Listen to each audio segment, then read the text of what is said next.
Hello and welcome to Godly Play. The story today is about the beginning of the great family. And this story takes place in the desert, so we're going to the desert box, but this one will look a little different. Since we're not in our room, we've made traveling desert boxes, and that's what this is. Now, in the desert, there's danger. In fact, the whole desert is a dangerous place. When the wind blows, the sand moves, and it's hard to know where exactly you are. There's almost no water, so if you don't bring water with you, you'll be in terrible trouble. And there's very little to eat, and that's a problem as well.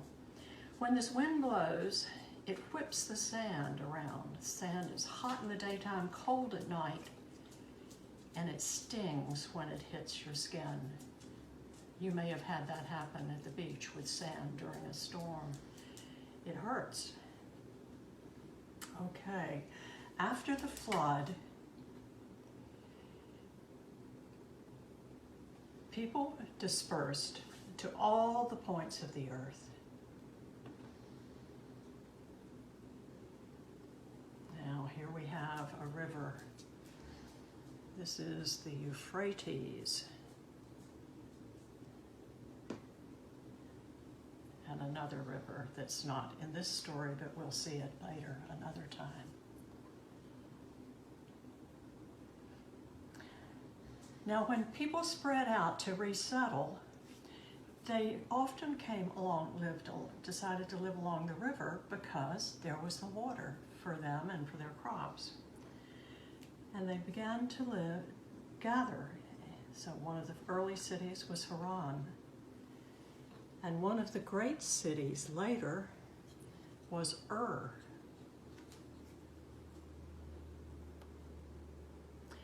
And in Ur, there was a family which was led by Abram and Sarai.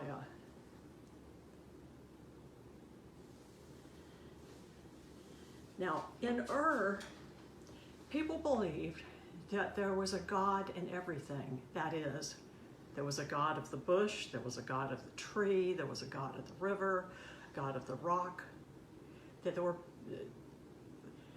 this couple thought that maybe all of God, the important part of God, was in everything. They didn't know that for a fact, but that was what they thought. One day, it was time for them to leave, to go to a smaller place, and Abram and Sarai began the walk with their children and their workers and their sheep and their tents. They were headed to Haran, and it took a long time. They made the trip along the river because that way they had water for their flocks and water for themselves, and they could follow the river to get to Haran. It was like a road map for them. And after a long, long time, they began to see people coming from Haran. That told them that they were getting close. And then they were there. And it was a good place. Abram liked to step out of the town a bit and look towards the desert. He felt he could sense God better. And when he did that, he heard the message that God wanted them to continue to move, to go further. And so they did. But this time, they're not following the river. They're going out into the desert, into the danger. But God had told them that that was the thing to do. And as they were near a place named Shechem, Abram went out alone again And God came close to Abram, and Abram came close to God and could feel what God wished. And so to mark this spot, Abram built an altar.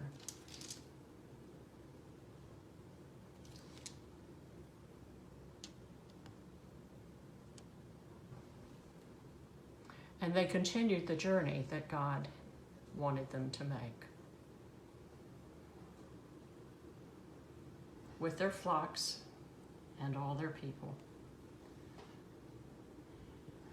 And they got to another place near Bethel. And again, Abram went out into the desert alone. And God came so close to Abram, and Abram came so close, felt so close to God, that he knew that God was in this place too. God was truly everywhere. And he built another altar to mark this understanding.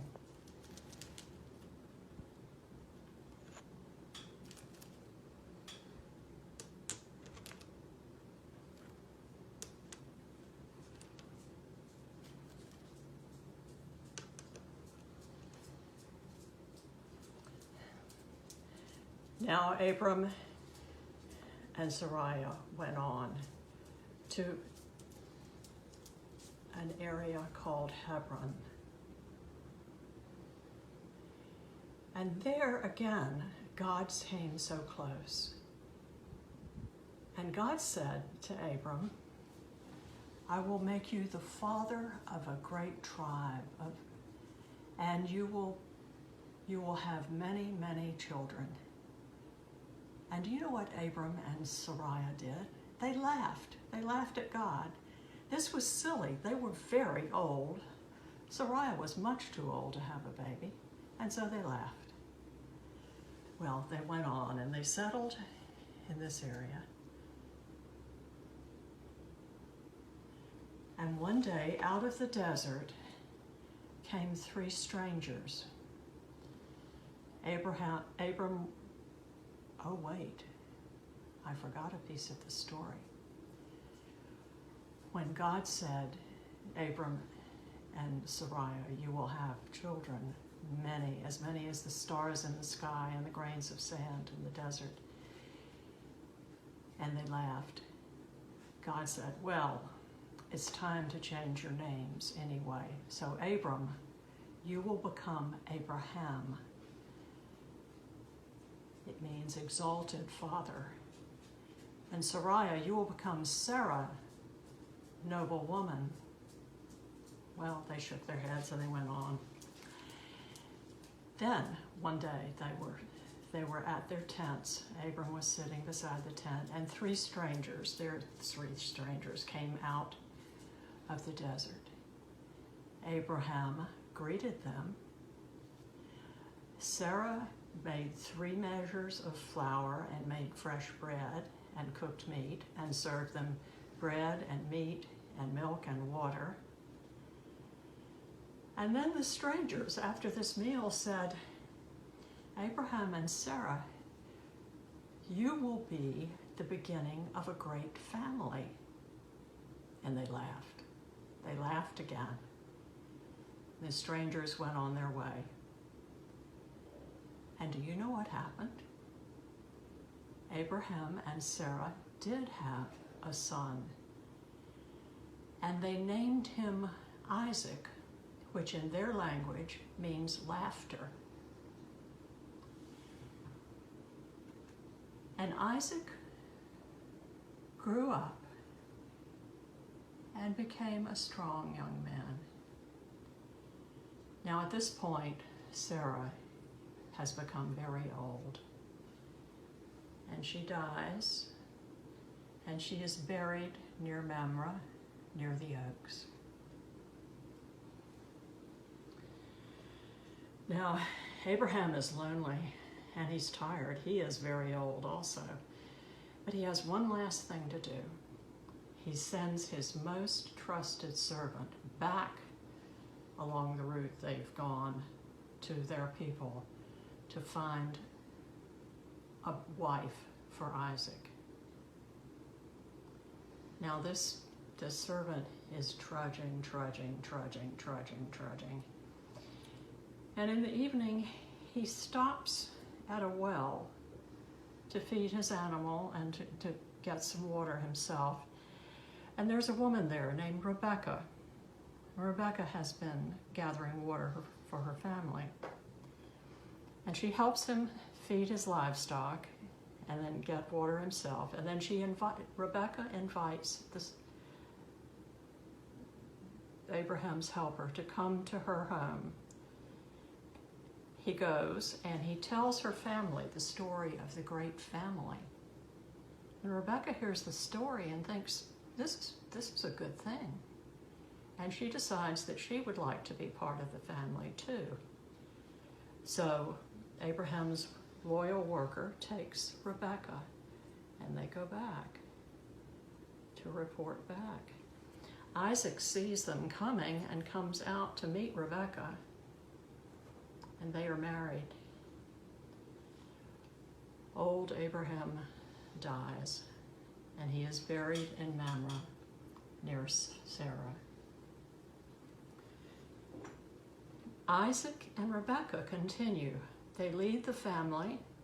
They have many children. Their children have children.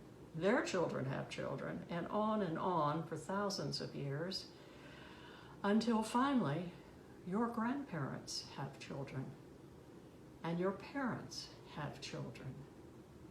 That would be you. And the great family has as many members as stars in the sky and grains of sand in the desert.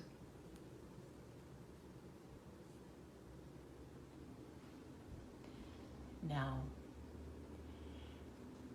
I wonder what you think was the best part of this story. Is there any part of the story we could take out and still have the whole story? And where are you in this story? Enjoy wondering about that while you go about your work, writing or drawing or singing or acting out the story again. Enjoy, and know that we love you and miss you. God bless.